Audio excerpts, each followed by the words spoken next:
Tara, maggagawa tayo ng car aircon. Yun, nandun yung car aircon sa baba. Gawin natin. Yun, nandun yung Avanza. Right. So natin.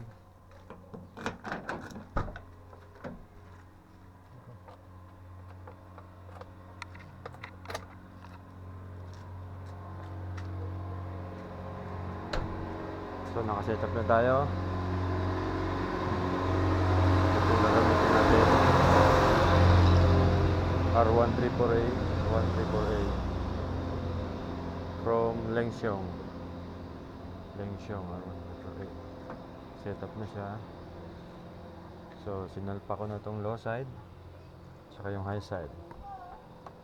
So hindi pa siya nagra-run, meron na siyang maintaining na nakuha. Yan, nasa 75.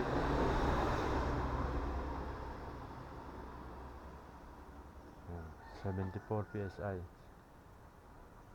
Yung maintaining niya. Yung maintaining na yan, 74 PSI, nangangahulugan na nagme-maintain siya ng pressure. Ibig sabihin, pag nag-zero pressure, na hindi umandar, sabihin may leak. Malakas ang leak. Dahil sa lagi siya may maintaining na 73 PSI, sabihin nakaka-stay yung pressure na yun doon, walang nilalabasan na leak. Okay, so i-start natin siya ngayon. Warm up natin. Okay, check natin ulit. Ayaw mahulog. Tignan natin ito dyan, baka hilupin. Yan ito.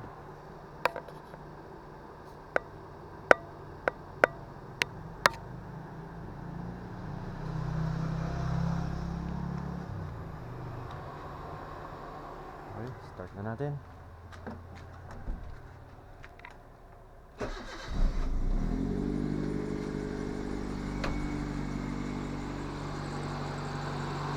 Start na siya ngayon. So, tumaas na po. Hindi pa siya nataas ng PSI, yun pa rin. Steady pa rin siya. So, buksan natin.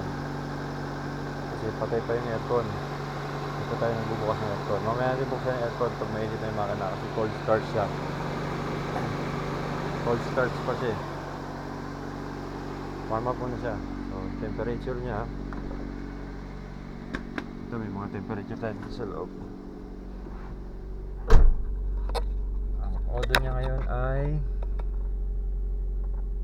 155,789. So cold temp siya yun.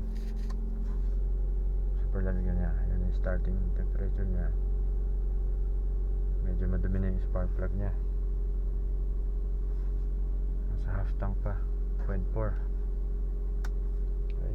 9:07 AM. Yan. So naglagay tayo ng mga gauges para masukat natin mamaya. Ito, tapos may digital tayo, 22, 6. Nakapasok yan dun sa loob. Tapos meron tayo dito yung sinauna. Ang sinauna pa to.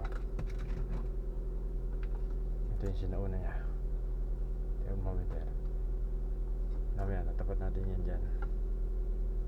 Bukas na natin. Warm up lang muna natin. So ito yung ready na sa likod. Lagyan natin naman siya ng temperature gauge na sa likod. So yun, meron din siya dun. Lagyan din natin. So i-on na natin. On na natin yung fan. On natin yung fan sa number 2.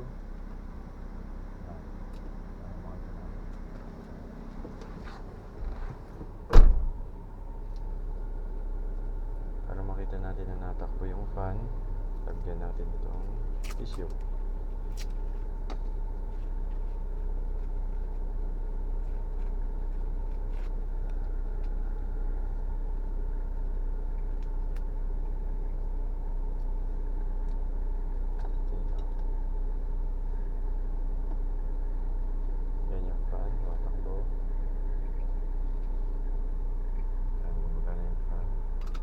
natin. Wala.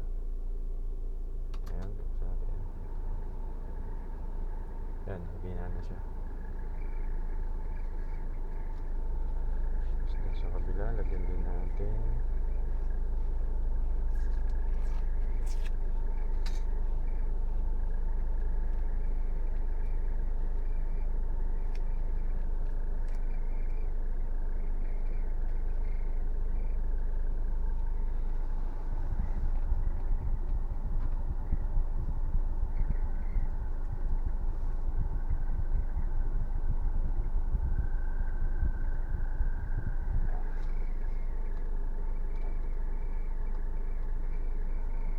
So, para takbuhin na natin yung aircon. Nag-warm up na siya.